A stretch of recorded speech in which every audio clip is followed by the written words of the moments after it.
All right, good Friday to you. This one, we're going to be creating a game model by popular demand. So let's just get started. I'm going to start modeling something here. There's a couple things you want to keep in mind when creating models for games. What are you making? Is it a hero prop or a regular prop? That's going to determine a whole lot of things, like how fast you work on something and what it needs to end up looking like by the end of everything. But you could do just simple stuff, like you could do destructive bevels if you wanted to. There's nothing wrong with this. But the thing is you got to keep in mind we're going to be working in newer game engines from here on out, next gen technology and all that fun stuff. And a lot of times you're going to want to try to keep things as non-destructive as possible, but you can see here, I'm still doing things destructively. So what's the benefit of doing them destructively, right? Obviously I'm doing it, so there's a reason for it.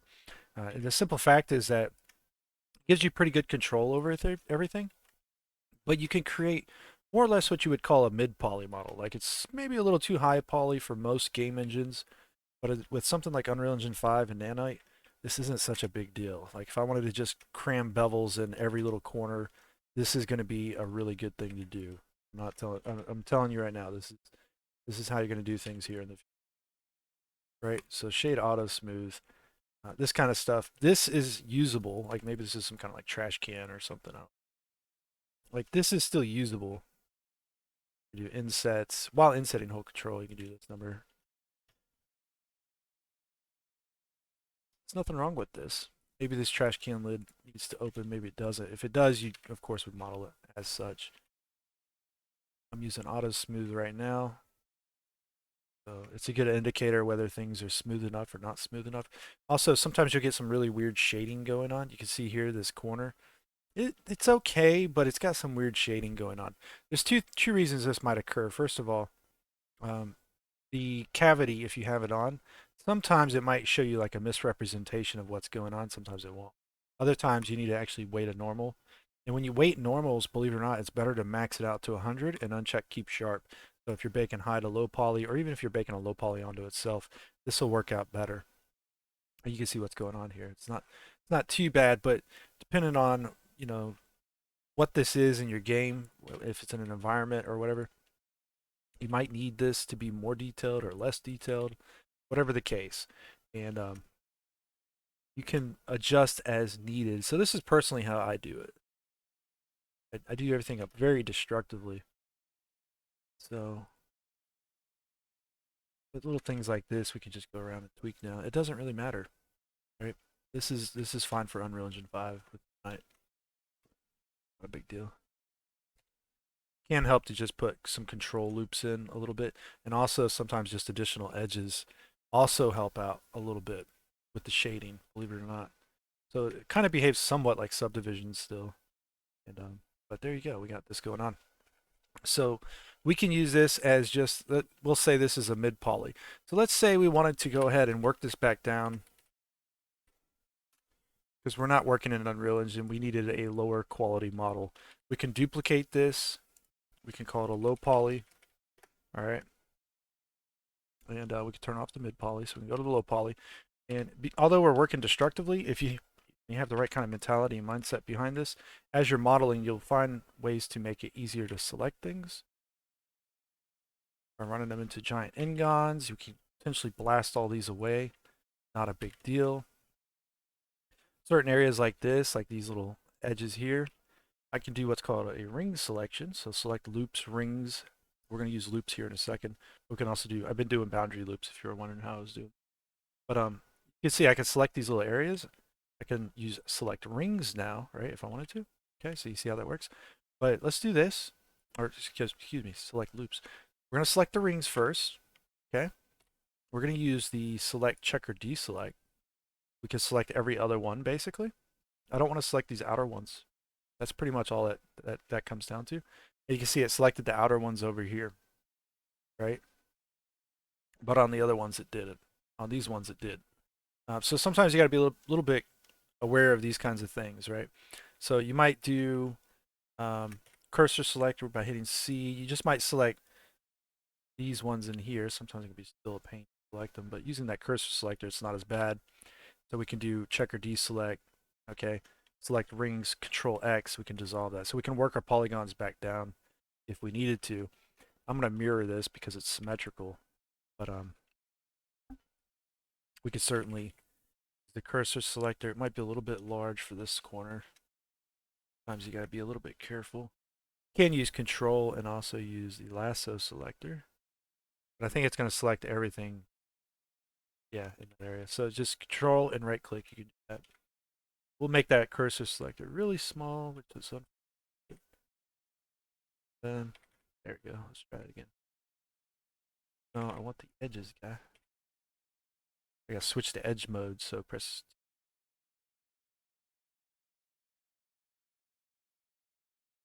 There we go. Check or deselect.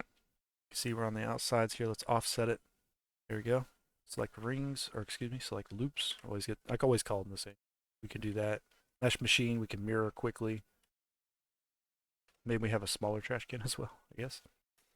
So we could do something like that if we really wanted to. Like, we can do this kind of stuff. Duplicate it. Now you got these two lows.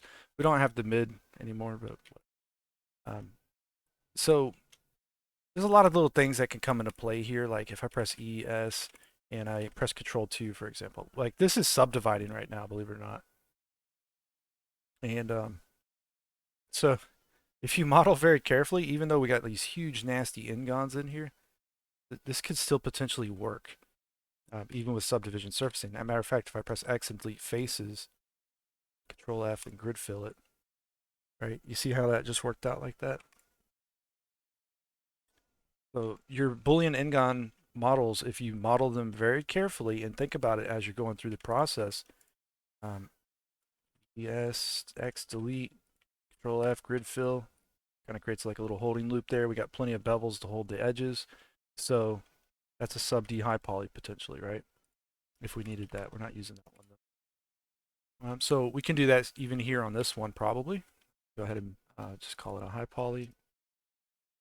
Let's just call it a high for now. ES, scale it in. This one will not do that the exact same way, I don't think. I think we're going to have to cut across here in the middle. And you can see, like, if we try to grid fill this area, we don't have enough faces on the backside. I still got a face there. Oh, because the mid poly or the low poly's on. Yeah, yeah. Grid fill it. Like it could still potentially work though. Like it. So if I subdivide this, maybe that's fine, you know, for your project. Even if it's not perfect, you'll see what I'm talking about here. We got this going on though, which is fun. And so we have a subdivision surface model now. We can go in and add additional little changes, just little small minor changes, generally speaking. Little edge in here that we want to bake into the high poly, or bake into the low poly. If I can say the right words, we'll be good. Maybe want to inset this whole section and then push it in. Just a little bit. Little tip here about baking these kinds of things. If you inset this and then hold control, it creates kind of like a taper. Then you do the ring selection or the boundary loop selection. Bevel these ones now. Just a little bit. And okay, so that's going to work out a little bit better because if you use the mat cap with the normal, believe it or not, this shows you what your normal maps are going to kind of look like. If you didn't know that, that's kind of what they're going to generate as. So in here, it's not going to be really all that impressive. Over here, it looks like it has an error. So you can pay attention to your model in this manner, and suddenly you'll be better off for it. I'm going to put a couple loop cuts in here, see if that helps. See, it kind of ran them all. Oh, that's because we got rid of it. Let's do that again. Let's do a couple loop cuts, cuts in there. See how that helps it out, if it helps it out. Okay, yeah, so this corner is much better that way. All right.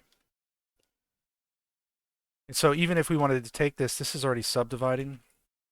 We square these up a little bit, right? We can collapse it down with the subdivision. We don't need the weighted normal for subdivided models usually. Shade it smooth. But we can now go into like sculpt mode potentially, and maybe use like clay strips, turn the strength down. We could potentially sculpt on this thing. It still isn't quite high enough resolution for it. We might want to add a little multi-resolution. subdivide it a bit, and this might be a little bit better. We'll see what happens here. Let's turn this off. And so we might be able to add like little damages to it or something like that, right? Or we might be able to sculpt on it just a tiny little bit.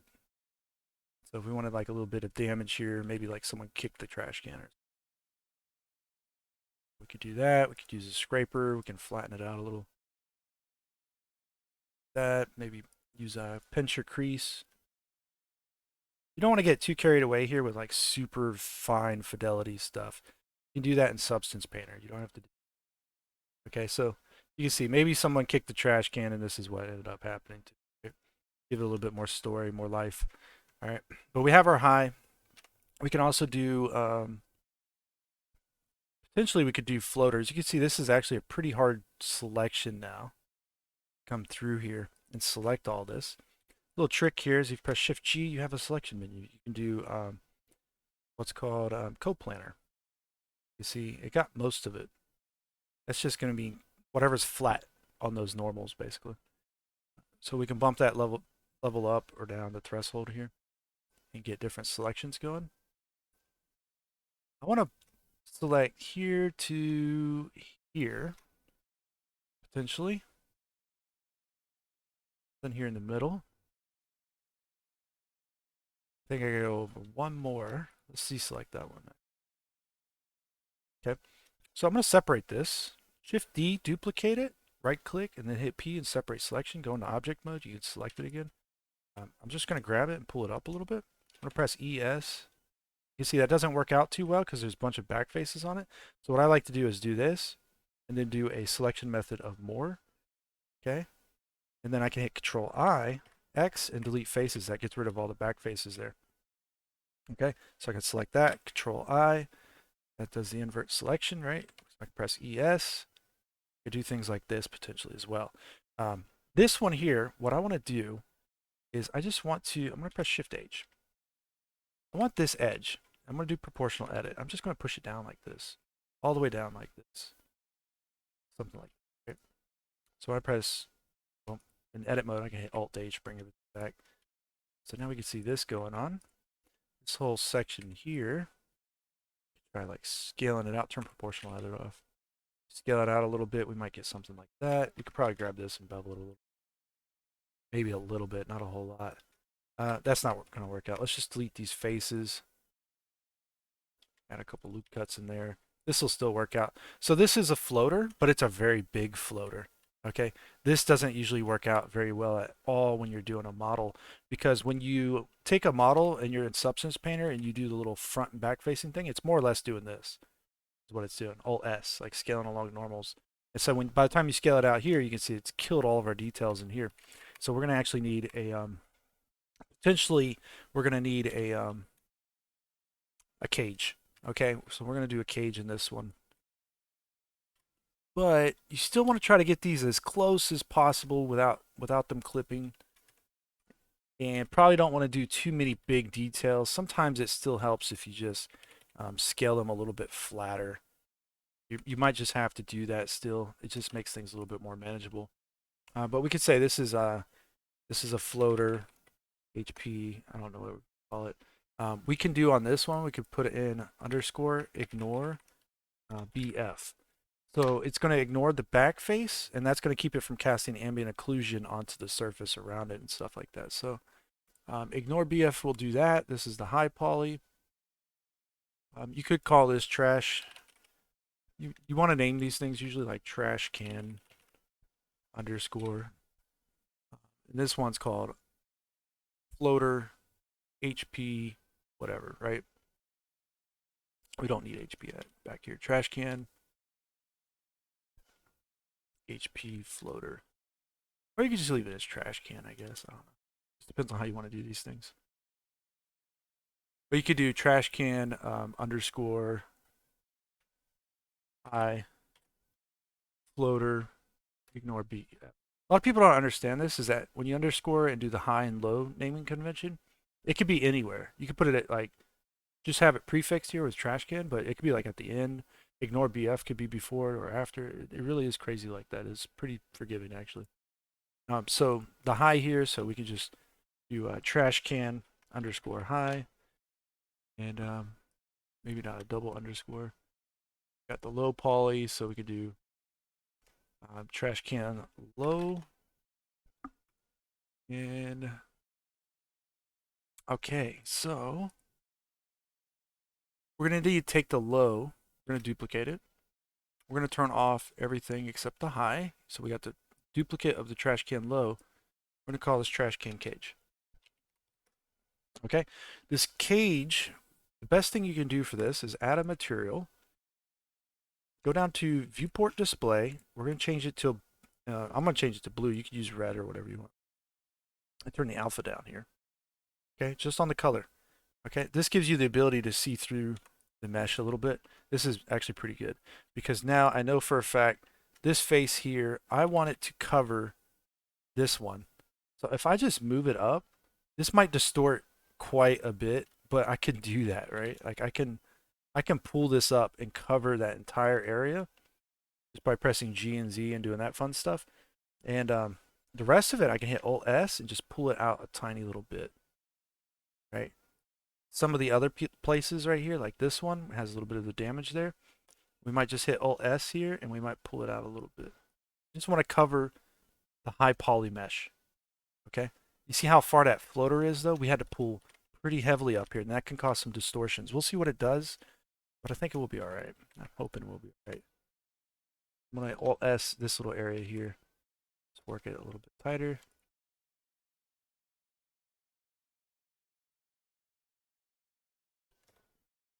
There's what. Okay, so we got a little bit of an issue right there. I want to raise this loop up. Best answer right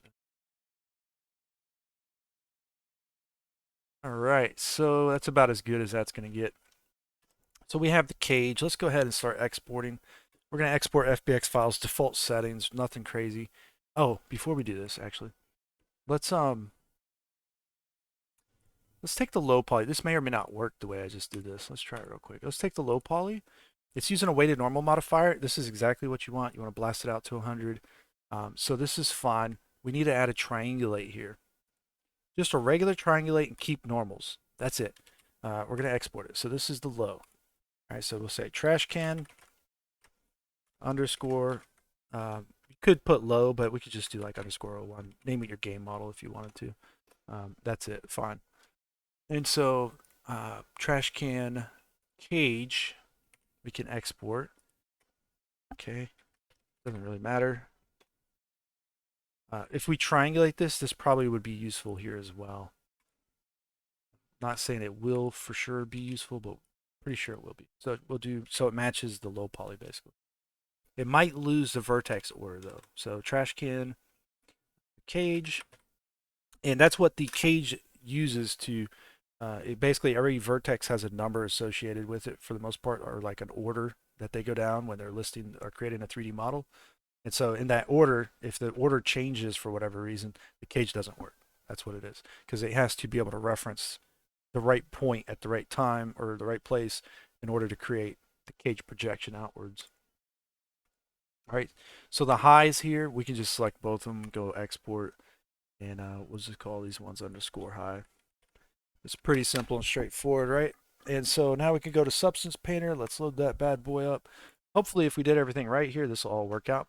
Now, you're probably wondering why I didn't triangulate the high. You don't have to, all right? Generally speaking, it's usually got enough polygons. It wouldn't matter if you triangulated it or not. It's probably going to more than likely do the right things.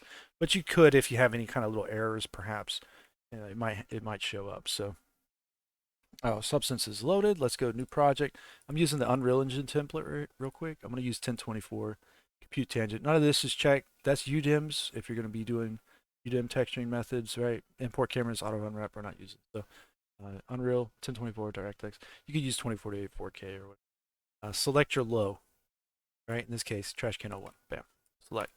All right. When this comes in, you can see it just has a default material. So you actually have to change the export here later on. But look how good it already looks, right? Like this was our low. It's pretty detailed already, right? We didn't really need to bake a high onto it. So just keep that in mind. Not every asset's a hero asset. Sometimes you can just model what you need and get away with it. A lot of times it's better to model what you need and just do floaters on top of it. You don't even have to go to the high part really. But we're going to pick mesh maps. We're going to create off of the high here. Okay. See, there's our high. Cage. We're going to use cage. Trash can cage. We're just going to leave it at 512 for now. We're going to do a quick bake to see if everything works correctly. It probably won't. That's normal. Okay, you can see the cage did not actually get everything the way we wanted it to. And it looks like maybe the vertex order got messed up too. It's pretty unfortunate, but we might have to go adjust that. But let's try something else real quick. Under ambient occlusion, ignore backface. It says never. You want to change it either by net mesh name or always. So we'll do by mesh name. Let's see if that helps out here on the top a little bit. Kind of did, but oh, did we not unwrap this? I think we needed to unwrap this.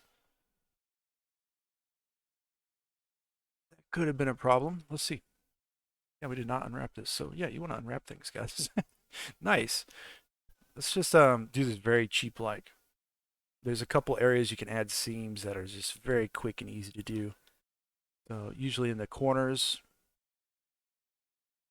right there. This whole section could probably unwrap by itself pretty well, but I'm going to do another one here just in case. This whole section will unwrap. I'm going to do a seam all the way down on the side. Well, I was going to do it right there. Maybe I shouldn't. Maybe I should just do it right here like I normally would.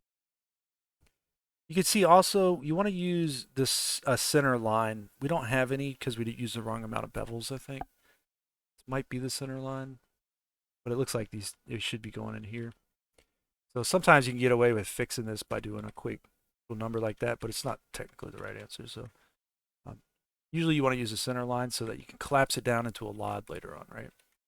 So if I select here, go all the way through, you could do that number that might work out. And come down to the bottom, bam, mark seam. Put a seam there.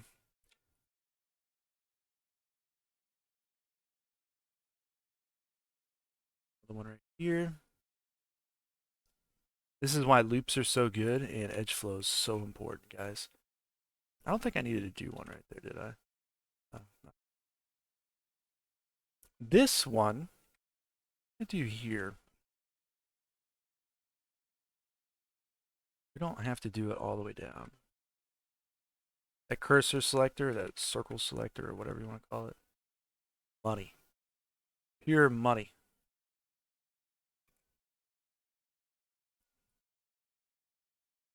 We're going to mark seams on these two at the bottom.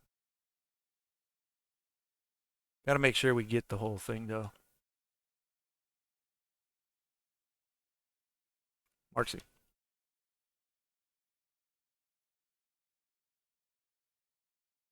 Also, another little fun side note is if your object is symmetrical, like you can see, it is symmetrical. Bam. You don't have to always mark the other side. You symmetrize it real quick with Mesh Machine. Or if you have this old school add-in you can't buy anymore, your seams should be okay. Let's unwrap this real quick. Go to the UV editor. There's two unwrap methods. You can see how this one worked out. If we press U and unwrap again, we're using angle base, good for organics, but conformal works better for hard surfaces. See, it lays it out much nicer, right? So we can do things like that. There's also a free UV add-on called Text Tools. Get it, it's awesome, but you can quickly apply a checker map to your object and it switches you over to the right renderer. So you can run around and check to make sure your UVs are working out correctly. Completely skipped the UV that big part though, huh? So that's actually pretty cool. Text Tools is free, so you can remove it real quick. We're going to re-export this low, and so we will be good now. And this is where it gets fun. We can go to Project Configuration, select, reload the low. All right. And now we should be able to bake mesh maps, bake, test bake. Whoa, what happened there? Did I mess up the order? I think we messed up the order now. I think the cage isn't working. Fun times, right? Always something new to have problems with. Oh, also, one thing, unwrap. You want to add a little bit of spacing between these guys as well. If you have an add-on like UV Pack Master, turn on heuristics, pack, you can get it much more efficient. You want something like 70% or 80% efficiency usually. There's a free add-on called Texel Density Checker, which will actually give you your density here as well. You can see this is like 611 according to it right now. Whatever. I don't think that's right either, but sometimes you got to tweak that one to kind of figure out what's going on. Packmaster's saying 75, but that one's saying 60s. You got to play around with the idea of like sometimes your tools are wrong. Anyway, so we got this here. We got the keep normals and the weighted normals. Okay. The cage definitely, in my opinion, got messed up because it was already wrong kind of from the start. So we're going to do it again real quick. We're going to go to solid view. We're going to duplicate the low. Okay. And we're going to go into here. We're going to do this. We're going to create cage. Okay. And so we're going to hide the low, bring up the highs. We're going to take the cage and apply this material again. I'm just going to Alt S everything real quick and just bring it out. Just so we know we're good here as far as all this is concerned. I'm going to push it pretty heavily. But then this section here was the one we had a problem with. And if we Alt S and just bring this one out, two faces here, so it's right, we should be all right, I think. So we'll re-export this cage now. Notice we haven't changed anything. It's basically the same setup here. Hopefully it works this time. We'll try cage again. Reload it. Bake. And still have some wild errors here. This is so weird. Sometimes, I'm not saying this is absolute truth here, Substance Painter gets geeked up and I have to restart it. Now, it could be something I did. It could just be Substance Painter. It could be the triangulations on top of everything. There's all kinds of things that can break at any given time. And you can see actually it was Substance because it has completely frozen up on me. And that's just something that happens occasionally on my end. So I got to go find it and kill the task because it's eating like half of my memory right now for some reason. Okay. Where'd it go? It was there. Now it's gone. I'm looking at Task Manager right now, trying to relaunch it. So hopefully it works out better this time. Let's do it again. So you don't think of Substance as like I'm gonna go to Substance and then texture it and that's it. You're gonna be in and out of this program probably more than likely. So we're gonna go ahead and do that. Did I export the low? I did export the low, right?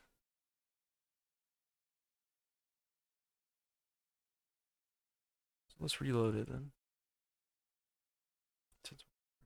Cool. Go ahead and bake maps. Use the eye here. Cage.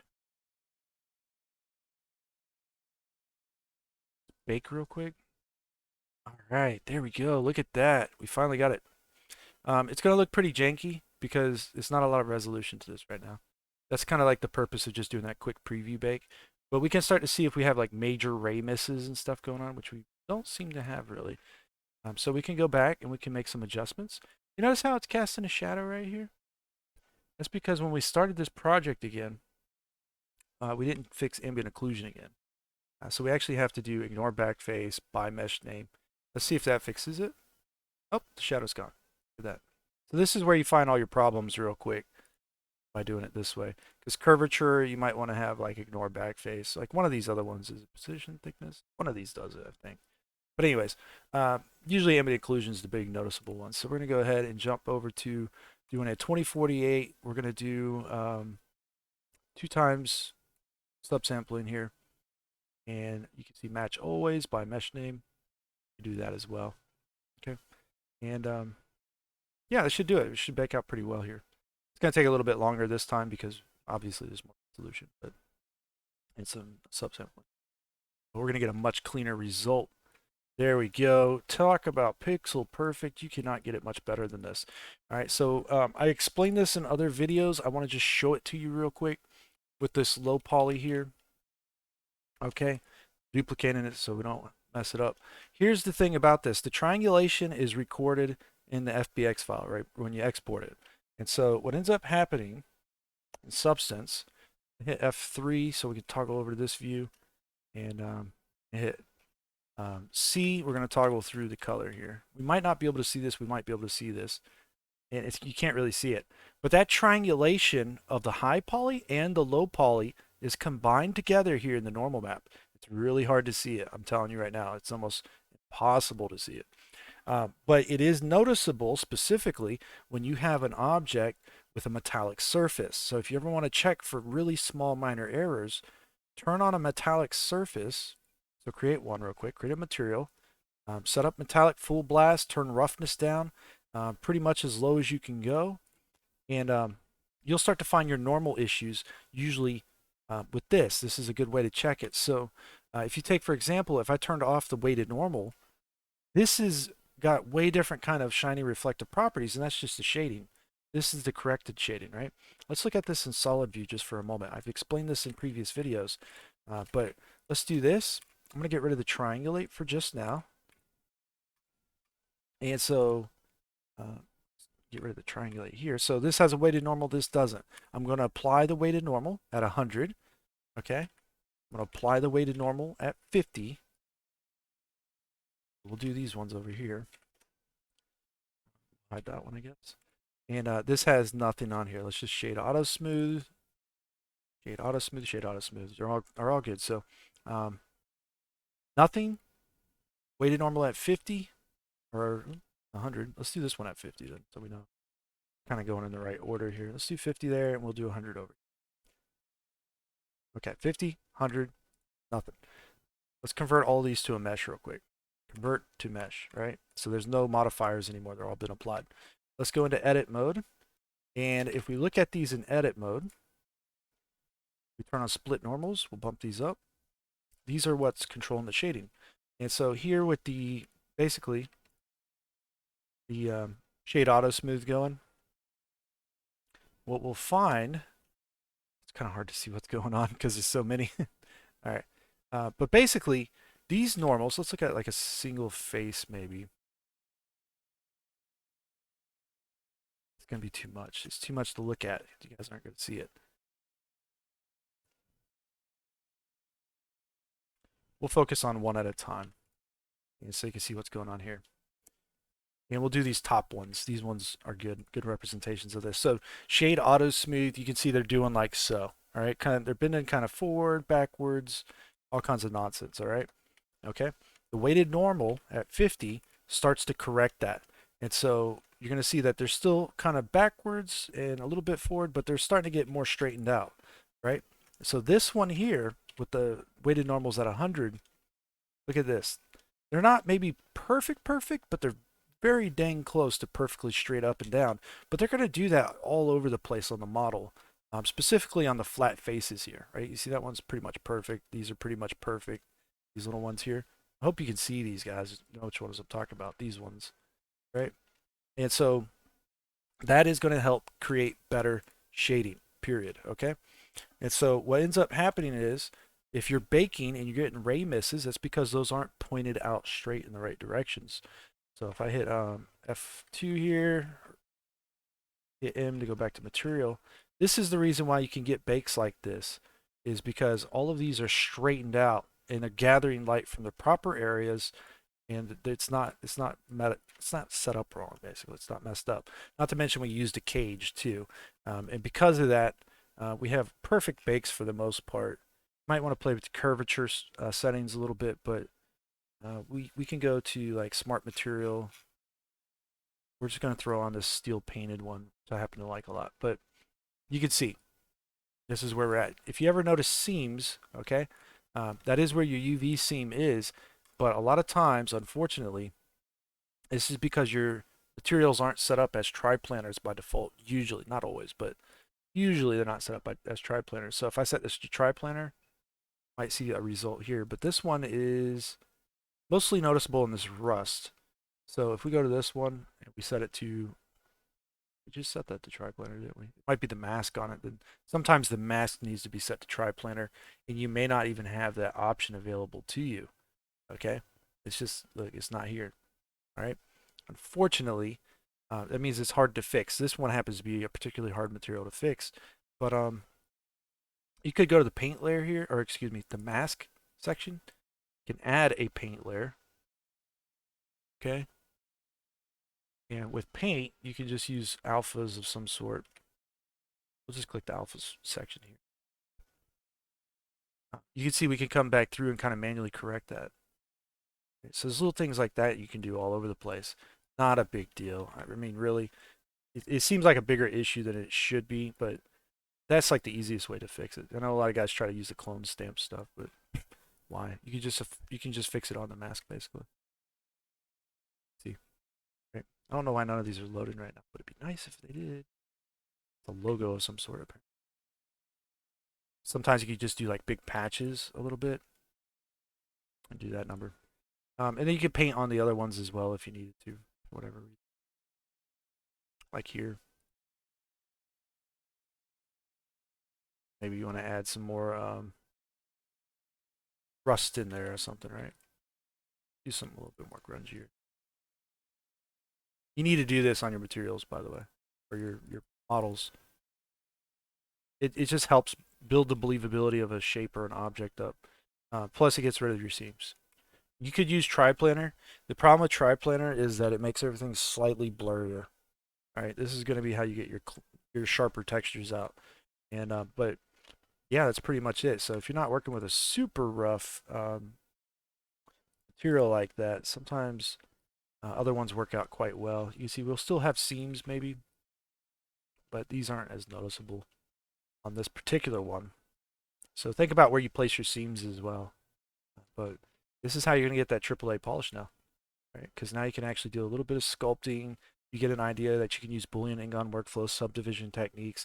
You could do remeshes as well. You could do voxel remeshes. You could use quad remesher. You could do some more sculpting. There's all kinds of nonsense that can go into this. So you really need to be like kind of flexible and fluid to go back and forth between the different workflows. Because you might need to, you might want to create like that mid poly, then take it high, and then bust it back down to a low poly if needed. But if you're going into like Unreal Engine 5 with Nanite, you might not even need to do that for the most part. You might be able to just go ahead and be done with it. Like with the mid poly, you could probably just texture it up and put it in an engine. But if you want to save a little bit of space, file size space, or whatever, you might want to break it back down a little bit. It doesn't hurt necessarily, right? As long as you're getting the resolutions you need out of your model so they don't look faceted, right? For the most part, you're good. That's all game modeling is really about. There's nothing complicated about this. It's pretty much everything you've seen on YouTube up to this point. Like, I don't care who you watch when they're modeling.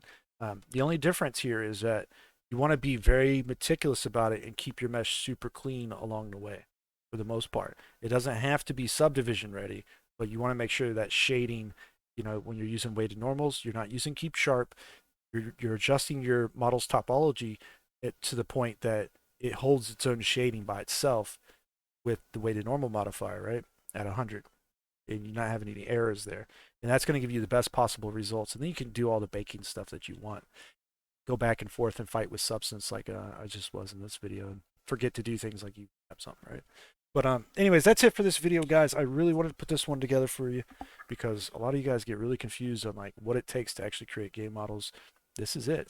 The only thing I could say from here on out is just keep in mind your low polys, you can take them down further once you've baked, basically.